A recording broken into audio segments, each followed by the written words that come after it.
तो हेलो प्यारे बच्चों, कैसे हालचाल। आई होप आप लोग अच्छे होंगे और एकदम ज़बरदस्त तरीके से पढ़ाई कर भी रहे होंगे। मैं अमित कुमार अपने यूट्यूब चैनल सीखो फिजिक्स में आप लोगों का हार्दिक स्वागत और अभिनंदन करता हूँ।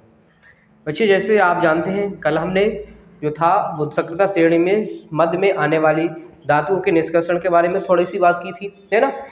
उसके बाद बेटा हमने आपको वर्जन और निस्तापन के बारे में थोड़ी बहुत बेसिक बातें बताई थी। आज हम इसको डिटेल से समझ रहे होंगे, ठीक है। डिटेल से समझेंगे कैसे बेटा, हम वर्जन क्या है इसके बारे में पढ़ेंगे और निस्तापन क्या है इसके बारे में पढ़ेंगे। हमने क्या बताया था, हमने कहा था कि जो हमारे हैं मध्य में जो सक्रियता श्रेणी में मध्य में जो आती हैं धातुएं, उनका वो कैसे, उनके जो अयस्क होते हैं वो कैसे होते हैं, सल्फाइड या कार्बोनेट अयस्क, सल्फाइड तथा कार्बोनेट अयस्क होते हैं। यही तो बताया था। हमने कहा था उन अयस्कों से हमें क्या करना, अगर धातु प्राप्त करनी है तो हमें धातु प्राप्त करने के लिए सबसे पहले उन्हें क्या करना पड़ेगा, हमें ऑक्साइड में बदलना पड़ेगा, धातु ऑक्साइड में, ठीक है। ये बताया था। अब क्यों बदलते, क्योंकि बेटा यहाँ से धातु ऑक्साइड से धातु को प्राप्त करना आसान होता, इसलिए हम ऑक्साइड में बदल देते हैं। यही तो बताया था। और हमने कहा था अब सल्फाइड तथा कार्बोनेट अयस्कों को ऑक्साइड में बदलने के लिए दो विधियों का मदद हमें या सहायता लेनी पड़ती है। कौन कौन सी, एक का नाम बताया था भर्जन रोस्टिंग और दूसरा निष्कापन कैल्विनेशन, इसके बारे में बताया था। तो आज भर्जन करेंगे। भर्जन की सहायता से, भर्जन प्रक्रिया से हम कैसे धातु और सल्फाइड को ऑक्साइड में बदलते हैं और निष्कापन की सहायता से कार्बोनेट अयस्कों को कैसे ऑक्साइड में बदल रहे होते हैं, ठीक है बच्चा। तो चलते हैं, मूव करते हैं। इससे पहले बेटा आप चैनल पर नए हो तो चैनल को सब्सक्राइब करें, बेल आइकन को दबाना बिल्कुल ना भूलें। साथ ही साथ वीडियो को ज़्यादा से ज़्यादा शेयर करें अपने दोस्तों में, जिससे कि आपके दोस्त भी हमारी वीडियो देखकर अच्छे से अपनी तैयारी कर सके 10th क्लास के लिए, ठीक है बच्चे। चलते हैं, वर्जन क्या है बेटे, वर्जन के बारे में थोड़ा सा समझेंगे। तो हम क्या करेंगे यहाँ पे बेटे, हम ले लेते हैं ZnS जिंक ऑक्साइड, क्योंकि वर्जन का काम क्या होता है, सल्फाइड अयस्कों को, ठीक है, सल्फाइड अयस्कों को क्या करें, वायु की उपस्थिति में यदि हम गर्म कर दें, सल्फाइड अयस्कों को क्या करें, वायु की उपस्थिति में यदि हम गर्म करते हैं तो बेटा क्या हो जाता है, धातु ऑक्साइड बन जाता है, ठीक है। तो हमने लिया यहाँ पे जिंक ऑक्साइड, जिंक सल्फेट, और जिंक सल्फेट की अपक्रिया बेटा हम क्या करते थे, ऑक्सीजन की उपस्थिति में, तो ऑक्सीजन ले लेते हैं बेटा, ठीक है, ऑक्सीजन के साथ करते हैं, ठीक है। क्या करते हैं, इसका तापन करते हैं तो बनता है जिंक ऑक्साइड ZnO, क्या बनता है बेटा, ZnO plus SO2, ZnO plus का SO2 बनता है, ठीक है। ये हमारा जिंक ऑक्साइड हो गया, ये सल्फर डाइऑक्साइड हो गया। तो यहाँ से देखो जिंक ऑक्साइड बन गया मेरा, ठीक है। ऐसे और ले लेते हैं बेटे, मैं और एग्जाम्पल तो बात करूँ तो PbS प्लस का O2, ठीक है। PbO2 बनाएंगे तो बेटे यहाँ से अगर हम तापन करते हैं, इसका तापन करते हैं तो बनता है PbO प्लस का SO2 बनता है। तो देखो धातु ऑक्साइड बन गया, ये है, ये जिंक ऑक्साइड हो गया, ये लेड ऑक्साइड हो गया, हो गए ना, हो गए। अब बेटे यहाँ से हम क्या करेंगे, इनको आसानी, इन ऑक्साइड जैसे बन जाते हैं, इनकी सहायता से हम क्या करते हैं, धातु को आसानी से प्राप्त कर लेते हैं, ठीक है। और समझ में आ गई बेटा। बैलेंस करने की बात है तो बैलेंस कर लो बेटा। यहाँ पे देखो O के कितने, 3, तो यहाँ पे 3 दूनी 6 हो गए ऑक्साइड के। तो आप यहाँ पे क्या करेंगे, यहाँ पे आप 2 कर लो और यहाँ पे भी 2 करेंगे तो सल्फर 2 हो जाएगा, हो जाएगा। सल्फर के यहाँ पे 2 हुए इसलिए हमने यहाँ पे 2 कर दिए, जिंक के 2 हुए यहाँ पे, इस वजह से यहाँ पे 2 कर दिए। तो 2 ऑक्सीजन के और 2 दूनी का 4, ये 3 दूनी का 6, कंप्लीट हो गए। ऐसे इसे कंप्लीट कर लेंगे बेटे। यहाँ पे 2 लगा दो, ये भी 2 लगा दो और यहाँ पे भी 2 लगा दो, यहाँ पे 3 कर दो, आप बैलेंस हो जाएगी इस तरीके से, ठीक है। तो डेफिनेशन की लिखने की अगर मैं बात करूं बेटे, डेफिनेशन कैसे लिखेंगे, आप बोलेंगे कि सल्फाइड अयस्कों को वायु की उपस्थिति में यदि हम गर्म करते हैं, ठीक है, तो वो यदि धातु ऑक्साइड बना लेते हैं तो यह प्रक्रिया भर्जन कहलाती है, ठीक है। लिखिए डेफिनेशन पे फटाफट से बेटे, लिखेंगे कैसे कि सल्फाइड अयस्कों को, सल्फाइड अयस्कों को वायु की उपस्थिति में, वायु की उपस्थिति में, ठीक है, सल्फाइड अयस्कों को वायु की उपस्थिति में गर्म करने पर, गर्म करने पर धातु ऑक्साइड बनता है, धातु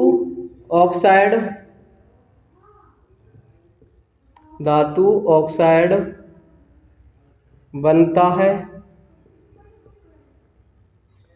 ठीक है। क्या बनेगा बेटा, धातु ऑक्साइड बनता है। तो यह प्रक्रिया,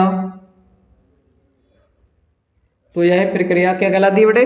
तो यह प्रक्रिया जो है हमारी भर्जन कहलाती है। भर्जन इंग्लिश में लिखेंगे रोस्टिंग कहलाती है। सही है लाडलो, बात समझ में आ गई बात?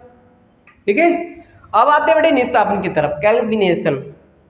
ठीक है, इसकी तरफ आते हैं बेटा। इसमें क्या होता है? इसमें कार्बोनेट गैस होता है और वायु की अनुपस्थिति में यदि गर्म करते हैं तो हमारा जो कार्बोनेट गैस है वो कार्बोनेट गैस के क्या होता है? धातु ऑक्साइड में बदल जाता है। सही, तो ये क्रिया जो कहलाती है वो निस्तापन कहलाती है। तो ले लेते हैं बेटा हम कुछ, जैसे हमने लिया ZnO3 ZnO3।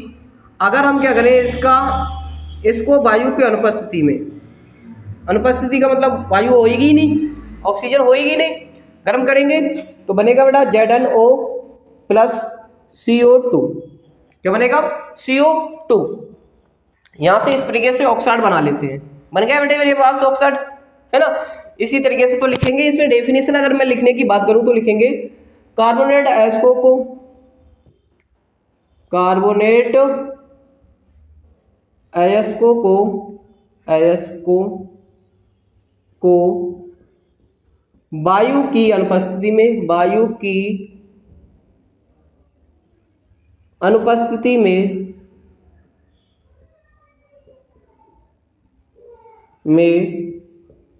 गर्म करने पर,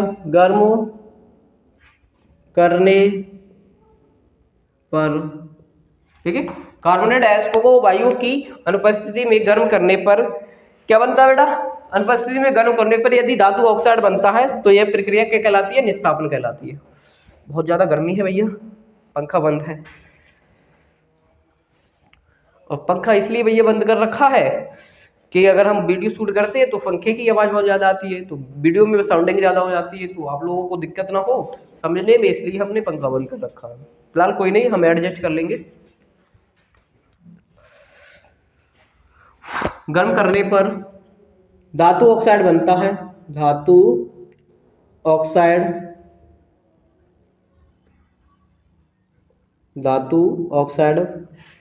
बनता है। ठीक है, धातु ऑक्साइड बनता है। तो इस प्रक्रिया को क्या बोलते हैं बेटे? इस प्रक्रिया को निस्तापन कहते हैं। निस्तापन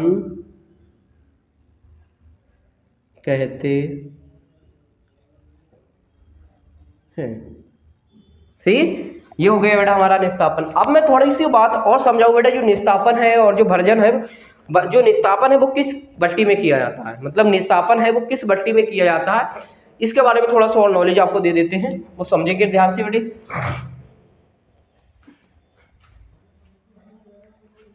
बेटा एक भट्टी होती है जिसका नाम है परावर्तनी भट्टी। क्या नाम है बेटे? परावर्तनी भट्टी। कैसे बनी होती है बेटे, समझेंगे थोड़ा सा। ये भट्टी कुछ इस तरीके से होती है।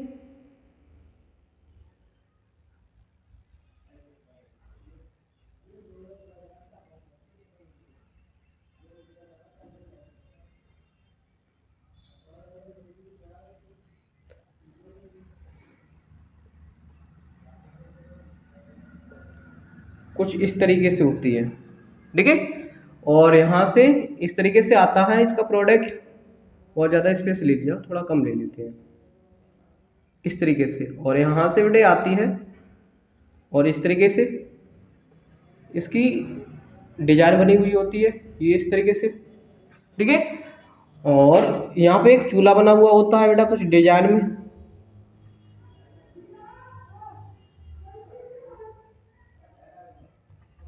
ठीक है, इस तरीके से डिजाइन में एक चूल्हा बना हुआ होता है। और इसी के ऊपर बेटा हमारा क्या रखा हुआ होता है? ऐश का रखा हुआ होता है, जिसका हमें क्या करना? ऑक्साइड में बदलना होता है, ठीक है, जिससे क्या करना है? हमें ऑक्साइड में बदलना है, वो रखा हुआ होता है।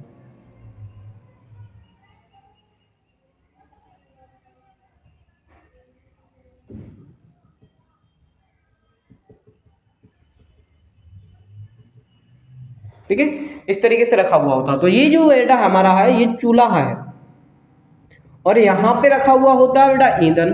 क्या रखा हुआ होता है बेटे? ईंधन रखा हुआ होता है यहाँ पे। सही है लाड लो, ये होता है ईंधन रखा हुआ। ठीक है।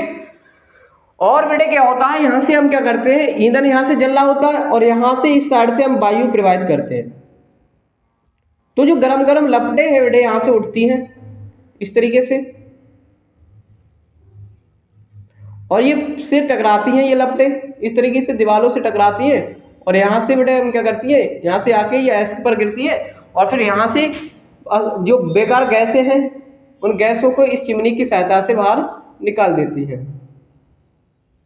सही है। इस तरीके से वायु से ही बाहर निकल जाती है ये गैसें, वायु की सहायता से। बेकार जो गैस होती है, वेस्ट गैस होती है, बेकार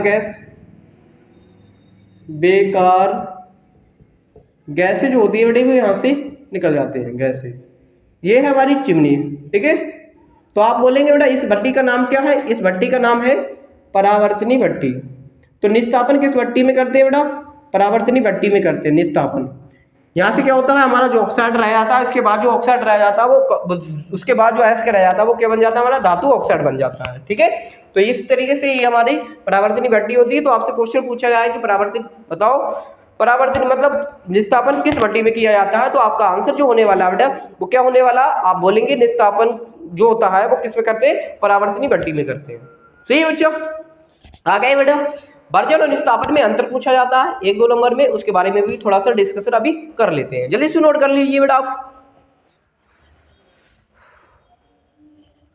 हो गया नोट?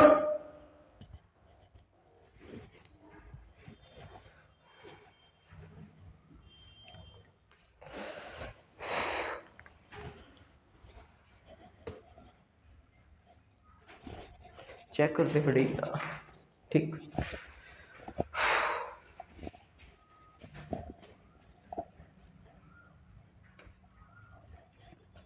एक तरफ डालेंगे बेटे आप भर्जन, ऐसे पहले लिख लो, मेन हेडिंग लिख लो, भर्जन और निस्तापन में अंतर।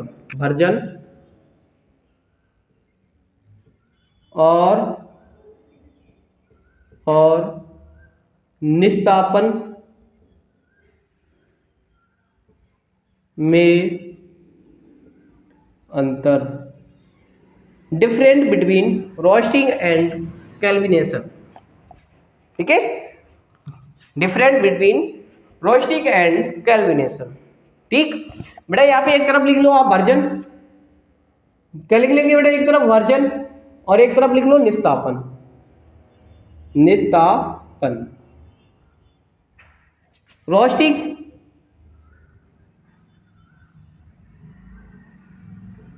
और इधर कैल्विनेशन, कैल्सिनेशन। सही।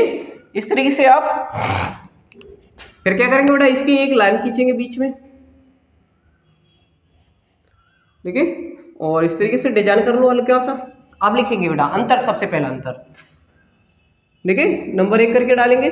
नंबर 1 अंतर क्या होता है बेटा, ये जो भर्जन होता है वो वायु की उपस्थिति में होता है। पहला अंतर क्या होगा, भर्जन क्या होगा, वायु की उपस्थिति में होता है। भर्जन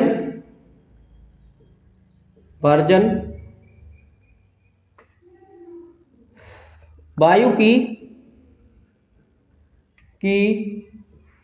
उपस्थिति में होता है, उपस्थिति में होता है। ठीक है। पहला अंतर ये हो गया कि जो भर्जन होगा वो भर्जन बेटा वायु की उपस्थिति में होगा। इधर की मैं बात करूं निस्तापन, तो निस्तापन के बारे में लिखेंगे, निस्तापन वायु की अनुपस्थिति में होता है। वायु की अनुपस्थिति में होता है, अनुपस्थिति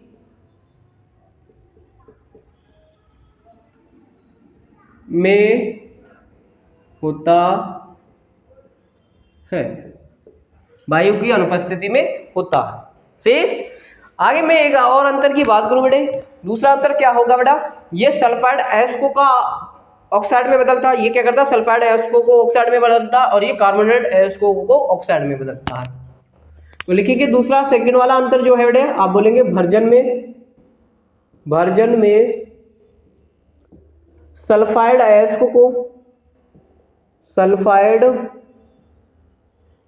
को वर्जन में सल्फाइड अयस्क को ऑक्साइड में बदलते हैं, ऑक्साइड में बदलते हैं। ठीक है, इसमें क्या बोलेंगे, निस्तापन में कार्बोनेट अयस्क को ऑक्साइड में बदलते हैं, ऑक्साइड में बदलते हैं। ठीक है, अगला है, लास्ट एक पॉइंट है और थर्ड वाला पढ़ लो बेटा। इसमें क्या होता है, अयस्क क्या हो जाता है, ऑक्सीकृत हो जाता है। आप बोलेंगे वर्जन में अयस्क ऑक्सीकृत हो जाता है, वर्जन में अयस्क ऑक्सीकृत हो जाता है, ऑक्सीकृत हो जाता है। सही है। निस्तापन की बात करें बेटा, निस्तापन में अयस्क कैसा हो जाता है बेटा, यहाँ पे निर्जलीकृत हो जाता है, निर्जलीकृत हो जाता है। सही। तो बेटा यही जो अंतर है बेटे, यही निस्तापन और भर्जन में अंतर होता है बेटे। ठीक है, और मोस्ट इंपोर्टेंट अंतर हो जाता है एग्जाम की दृष्टि से। ये जो अंतर है बेटे, ये अंतर बहुत ज़्यादा इंपॉर्टेंट हो जाता है। सही। तो आप इसको अच्छे से पढ़ेंगे और अच्छे से समझेंगे, एक दो बार रिवीजन करेंगे तो परमानेंटली आपको याद हो जाने वाला है, कोई दिक्कत नहीं होने वाली है बेटे। ठीक है, तो आप एक दो बार वैसे और वीडियो को पॉज करके देखेंगे, और वीडियो को जब पॉज करके देखेंगे बेटा एक दो बार, तो परमानेंटली आपको ये बात याद हो जाने वाली है बेटा। इसलिए आप इसे डाल सकते हैं मोस्ट इंपोर्टेंट।